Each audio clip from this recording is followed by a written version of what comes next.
ज्ञानतिमिरन्दस्य ज्ञानाञ्जनशलाकाय चक्षुरुन्मिलितं येन तस्मै श्रीगुरवे नमः। नमः ॐ विष्णुपादाय कृष्णप्रेष्ठाय भूतले श्रीमते भक्तिवेदान्त स्वामी नाम्ने। नमस्ते सारस्वती देवे गौरवाणी प्रचारिणे शेषशून्यवादी पाश्चात्यदेशतारिणे श्री कृष्ण चैतन्य प्रभु नित्यानंद श्री अद्वैत गदाधर श्रीवासादि गौर वृंद। हरे कृष्णा कृष्णा कृष्णा हरे हरे, हरे Ram Ram Ram Hare Hare. Hare Krishna. It's wonderful to see so many of you joining every day in the morning for doing the chanting of the holy names and the morning program. I have also joined from my other tablet, same name Chaitanya Charan. Can you make me a co-host there? I'd like to share my screen and speak something. So the main theme I was planning to speak today is on the difference between and the similarity between emotional strength and spiritual strength. That when we practice bhakti, and especially when we do sadhana, we expect that, or we are told that it gives us strength, it makes us strong. And that is true. And yet, sometimes the very thought of chanting can feel like a burden. Sometimes if we are physically tired, if we are worried, if we're anxious, then chanting, it seems like one more assignment to do. So chanting can feel like a task. It's okay, I have to do it. Or it can feel like a burden. Or it's like a huge thing I have to carry. Or in between, it can be like a boredom. So the thing is, we may be told that, oh, you don't have taste. When you become purified, you'll get taste. And we have the example of the sugarcane juice not being tasty for a jaundiced person, and that is true. But in the interim, till we get taste, how do we push on? So that's why it's important that in our philosophy we understand that there are three different levels of reality. There's the soul, there is the mind, and there's the body. And these three are different. So now we know the soul is the most important. The soul is the core of who we are. At the same time, it's easy to understand that the soul is not the same as the body. That just because, say, we nourish the soul with the holy name, that doesn't mean our body will get food. The body needs its own food.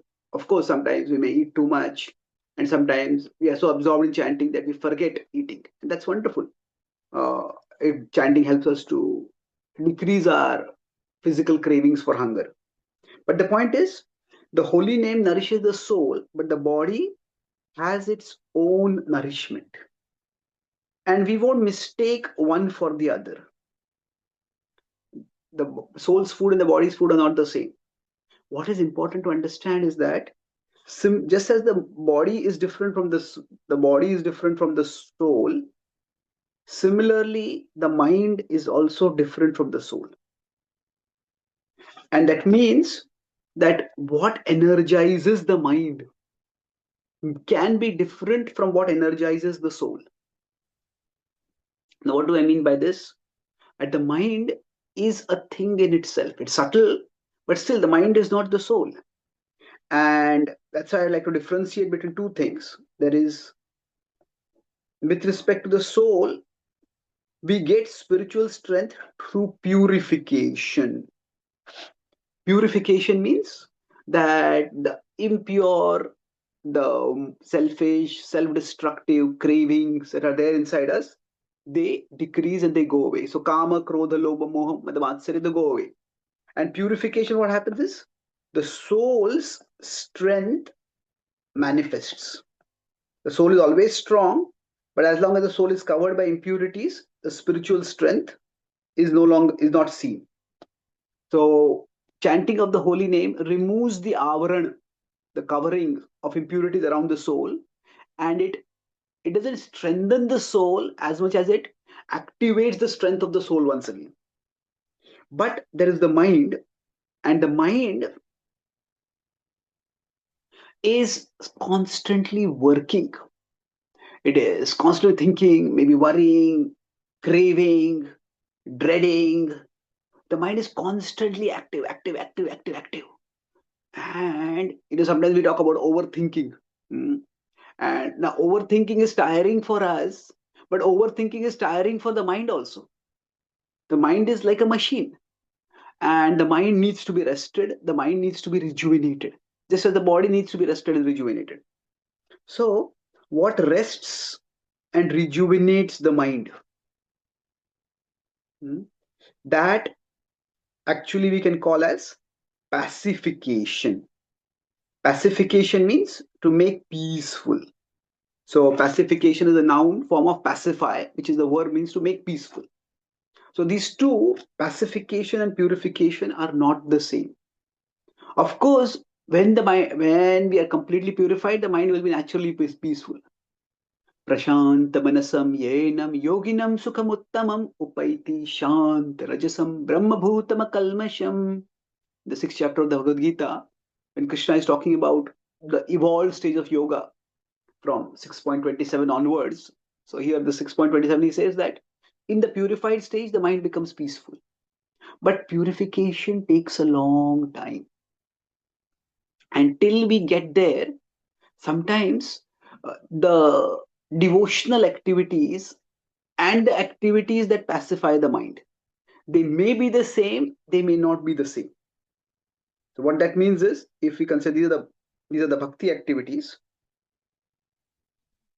and then these are the activities that pacify our minds, the activities that bring purification and the activities that bring pacification, those which purify and those which pacify. Now, pacification means temporarily the mind becomes peaceful. Now, this could be done in, say, a tamasic way. That means what? Somebody takes drugs or takes alcohol or just mindless scrolling, and the mind is saying, "This is wrong, that is wrong, that is wrong."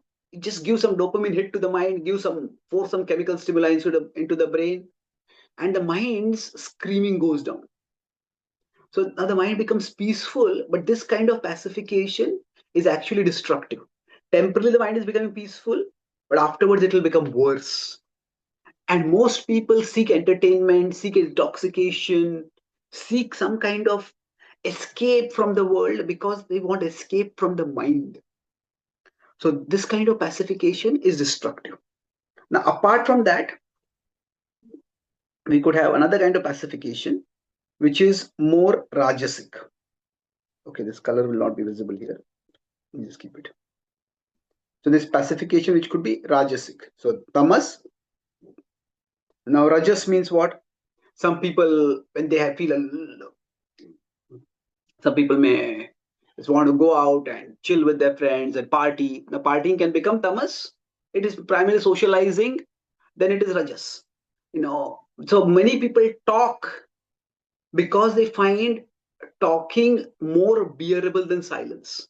Because when their mouth is talking, then they can't hear what the mind is speaking. And that's how the mind's agitation, the mind itself may be agitated, or the mind may agitate us, or it can be both. That means like the mind is like a child, the child is scared, or the child is throwing a temper tantrum. I want this toy, I want this food. So the mind can be both ways. But okay, you just like somebody who is very fed up with their children's demand and say, I'm going out from my home. And they can't hear the child's cry, the child is complaining, the child is screaming. And then like that, we just busy ourselves in something which seems superficially enjoyable, but then we are just running away from the mind. That is rajas. Now we can have sattva also.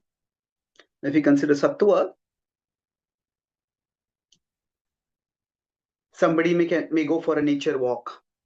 Now they may not necessarily be conscious of God, but they look at the garden, they look at the sky, they look at a lake. Hmm? Some people may sit down and do some journaling, and that way they process their emotions, they pacify their mind. Now there are activities in bhakti which can also pacify our mind. So now the important thing is that when we are chanting, often we want to be in that sweet spot where the mind is peaceful and is also getting purified. But often we can't be in that peaceful spot. So we need to push ourselves, that when we are struggling to focus the mind is running here and there. So we are getting purified, but it seems sometimes during the process of mantra chanting, the mind is very restless. So now we have to discipline our mind. But the mind is running away and we're fighting back, and we're running, it's running away and we're fighting back. So what happens is the soul is nourished by all this, but the mind is exhausted. And we as present conditioned beings are exhausted. Like a child doesn't want to eat food, and a child is running away, and a mother is running and catching the child and feeding the child. The child again runs away, and the mother gets the child back. Now, at one level, the child is getting food, but all the child's running away and the mother's running after child and getting the child back, it can exhaust both of them. At least during that moment, the food will give energy, but it may take some time for the food to give energy. At that moment, running and coming back can exhaust us. So it's not so. If sometimes we feel chanting to be like a burden or a boredom or just a task, an assignment, then it's not that the chanting is not working. It is just that our mind is working at cross purposes. It is working in the opposite direction. So, what do we do about this then?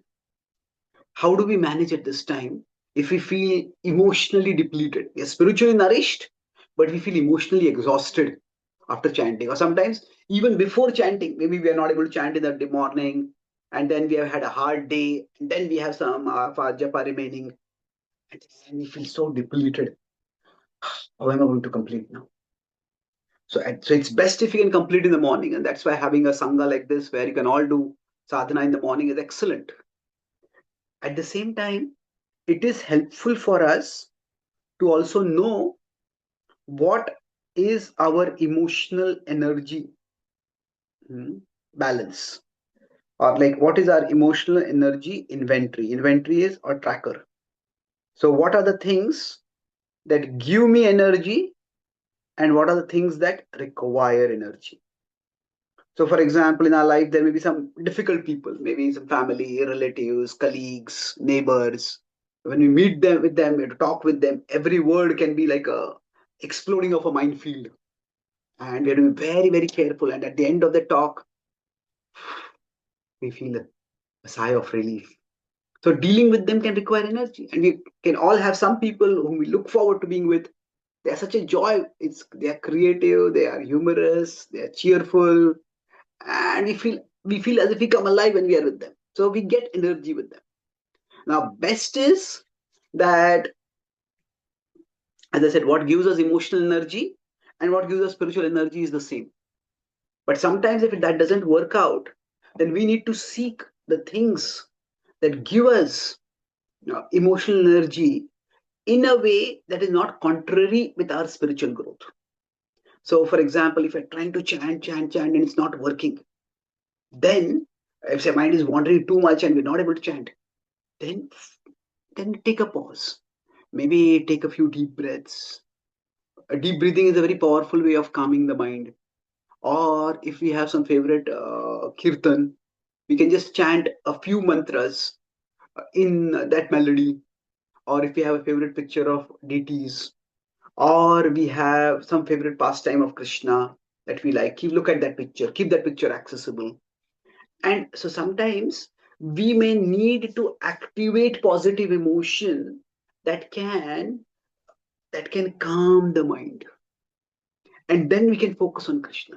So we are not going outside the domain of bhakti over here. What we are understanding is the operational principle for us at our level is yena kena prakarena mana Krishna niveshaye. Somehow or other fix the mind on Krishna. If not this way, then that way. So we have to find out It's like my mind is my child. And in one sense, parenting is both universal and individual. Last point I'll conclude with this. Parenting is universal in the sense that ultimately all parents want their children to grow up, to become responsible, to become well educated, to become well behaved. So, in one sense, all parenting has one goal. But at the same time, each child is an individual, each parent is an individual. So, each parent child combination has to find out how they can work together to pursue that goal of parenting. So, like that, for each one of us, we are souls and our mind is like our child. So, we have to find out how we can best work with our mind. Yes, as like parents, we have to discipline our mind at times. Just as the parents discipline the child. But sometimes we refer to the mind as an enemy. And that is valid. The mind can act as our enemy. But ultimately, if we had an enemy, we would just want to kill that enemy. Krishna doesn't ever say kill your mind. Krishna says make your mind your friend. That means Krishna is saying that we have to develop a healthy relationship with our mind. And while we don't want to be the slave of our mind, we also don't want to make our mind our slave. The purpose of parenting is not to make the child the slave of the parents. The purpose of the parenting is to make the child understand what is actually good, and the child should take good decisions. So, like that, the purpose of our mantra chanting is to purify ourselves to so that the mind becomes our friend, not that the mind is eliminated or eradicated. So that's why finding what will give energy to the mind in a way that is not harmful for us, and then tapping that when we feel exhausted, when we feel depleted, that is wonderful. Now, some people, if they're extremely fortunate, they may find that the mantra chanting itself gives them emotional energy. And those are extremely fortunate souls on the path of bhakti. But for those of us who may not fall in that category, where it may eventually give us strength, but not immediately strength, then we may have to find out what are our sources of strength. Maybe reading our favorite shlokas for 2 3 minutes, that can help. So, like we do, like you're having these japa talks. That's so some way. The one of the purposes is that to give some intellectual direction, so that that conviction, that inspiration coming to that conviction can help us better manage our mind. So I'll summarize what I discussed. 3 main points today. So emotional strength for chanting. That was the topic. And within that, the first point I spoke was how the soul and the mind are different, just as the soul and the body are different. And what nourishes the soul, that brings about purification.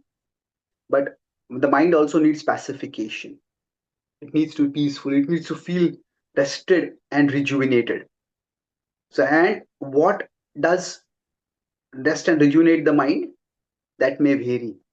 So, while there is an overlap between what brings pacification and what brings purification, it's not the same. So, we discussed that purification and pacification. So, everybody seeks pacification. Some people seek it in tamas, which can be very damaging. Some people seek it in rajas. Some people seek it in sattva. The best is if the things that purify us also pacify us. That is the best. So if chanting itself gives us emotional strength also, that means the idea of chanting fills us with energy, enthusiasm. Oh, I love to do it. Not artificially, we act like that. We have to act enthusiastic, but we actually feel enthusiastic also. That's wonderful. If not, then what do we need to do? We need to do some inventory, self-observation, to know what is it that gives me strength emotionally and what is it that requires strength.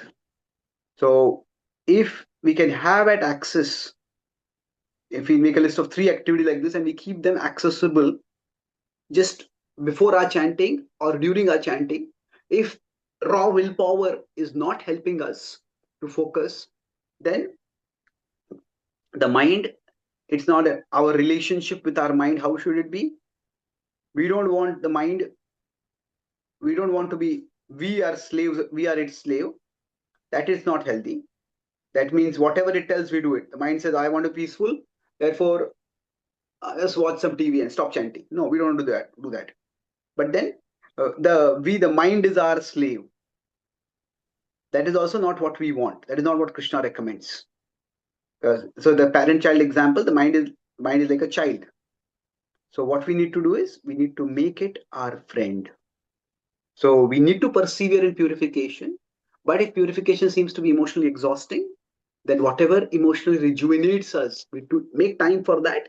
And by that, we can move forward on the journey to purification. Ultimately, when we are purified, pacification will naturally be a byproduct of that. Thank you very much. Shri Krishna Bhagwan ki jai. Shri Prabhupada ki jai. बहुत बहुत Gaura धन्यवाद Bhakta. प्रभु जी, इतने सुंदर रूप से आत्मा और मन और उनके अलग अलग व्यवहारों के बारे में बताया. And in that short time, you explained so nicely. We are very sorry that because of us, your Australia schedule has got a little disturbed. Kindly forgive us. We'll take care of this next time onwards. Thank you very, very much. Thank you, bro. Happy to be of service and all the best for your wonderful spiritual rejuvenation program. Hare Krishna.